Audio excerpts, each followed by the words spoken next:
My name is Mike and I am a retired Army Sergeant Major. I finished almost 32 years in the Army in 2019. These days, I spend a lot of time with my lovely wife, who I will call for this story.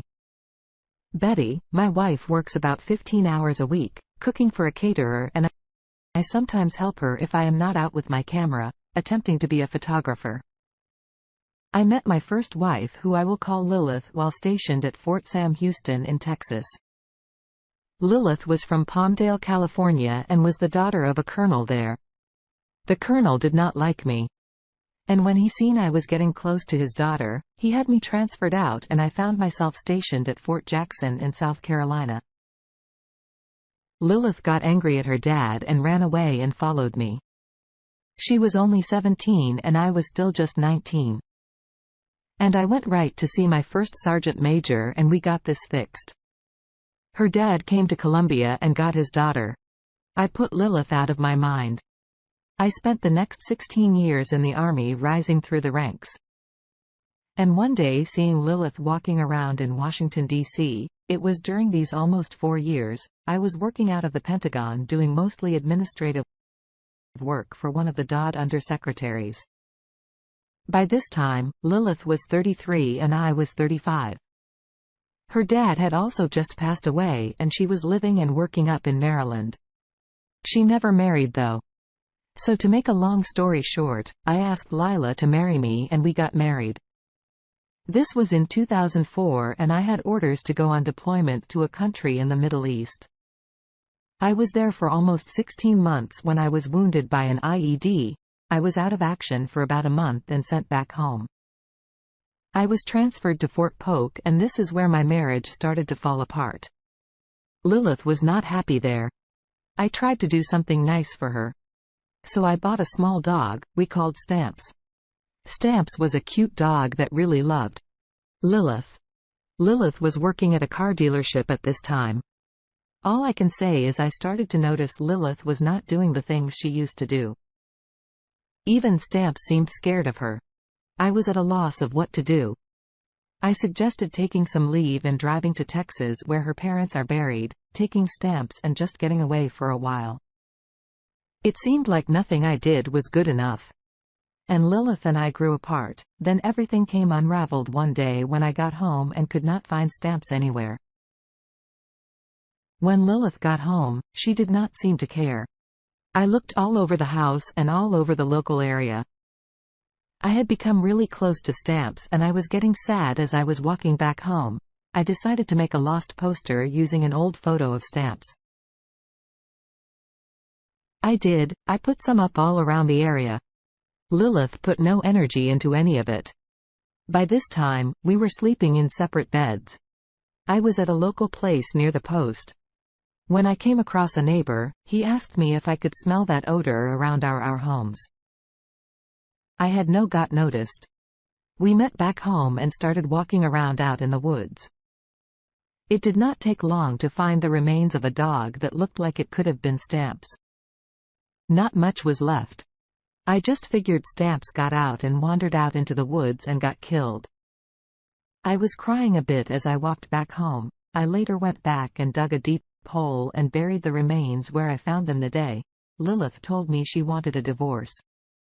I did not get angry. I was not surprised and felt relief. She moved fast. I was served at home. Several days later, I hired an attorney. I was working when my attorney called me and said, "Mike, we have a problem." Lilith asked for and was granted a protective order. You can't go back home. I did get a chance under a watchful cop to come pack up my things. Then I started to read all the things Lilith accused me of doing. I was hitting her a lot. I was nasty to her. I would sabotage her car to prevent her from getting to work on time. I was even accused of some things of a sexual nature. I can't repeat in this story. Finally, the officer in charge told me, "Mike, this BS can end your career. Go see a shrink and get some help." It took me a long time to finally follow some advice. I hired a private investigator that my attorney recommended I use. It was expensive. I spent so much money on that private investigator. I had to sell almost 40 acres of property. My grandparents left to me in the end after weeks of work. He was able to get real proof. None of what Lilith was saying about me was true. He also discovered all 4 of her PS. So based on this proof, my attorney filed a cross-complaint against Lilith for adultery and we got a court date. The judge listened as Lilith was crying as she talked about how I hurt her. Then the judge said, "Do you have medical evidence to support your abuse timelines?" Her attorney said, "Only her word, Your Honor." Before the hearing started, my attorney wrote in large letters STFU on a piece of legal pad he was using. I looked at him and he said, "We have this, Sergeant. Don't mess it up." When it was time for my attorney to cross her, he started hammering Lilith about her APC. Remember, the judge, after her attorney objected, did side with her that I can't ask about evidence, not entered and jointly agreed to by both parties. So my attorney stopped his questioning and waited on her attorney to close his case.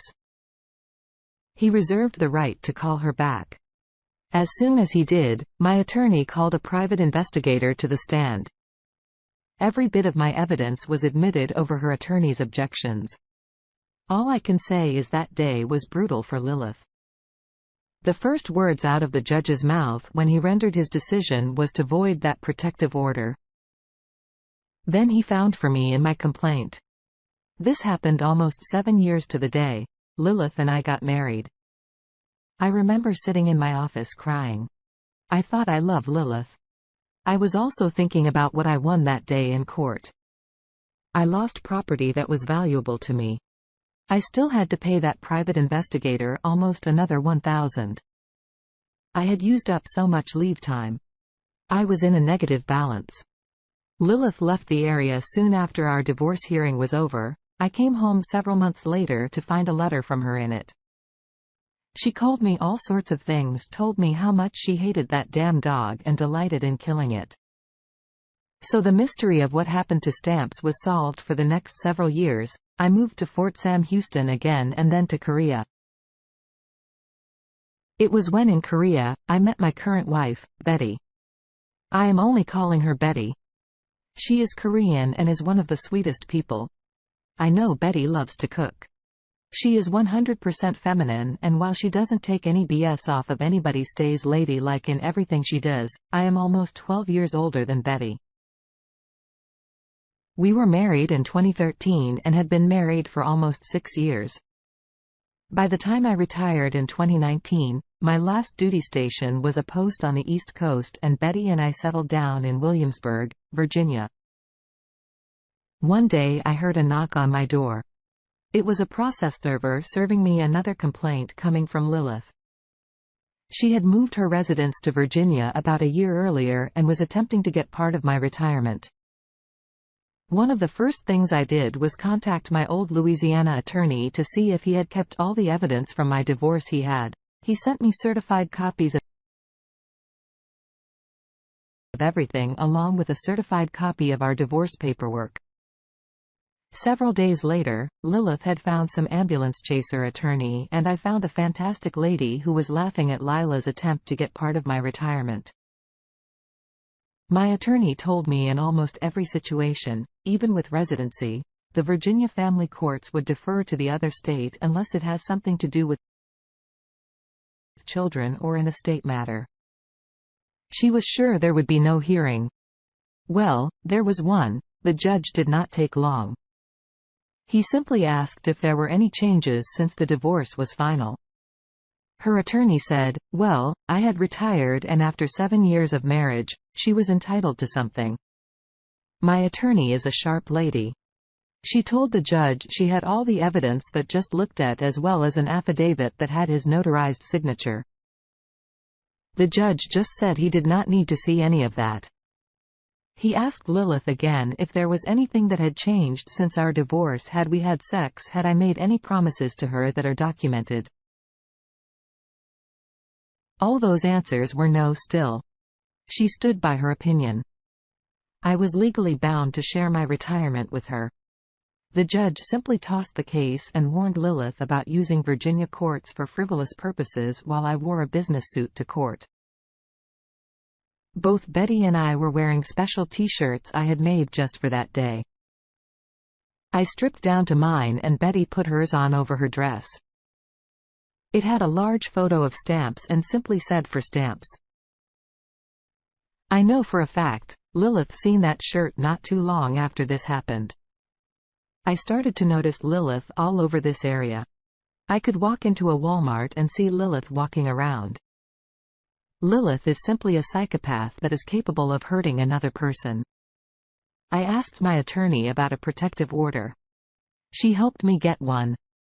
The problem is Lilith continues to violate it and the local cops won't arrest her for it.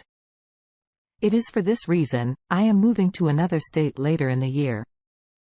I do suspect my story with Lilith is far from over.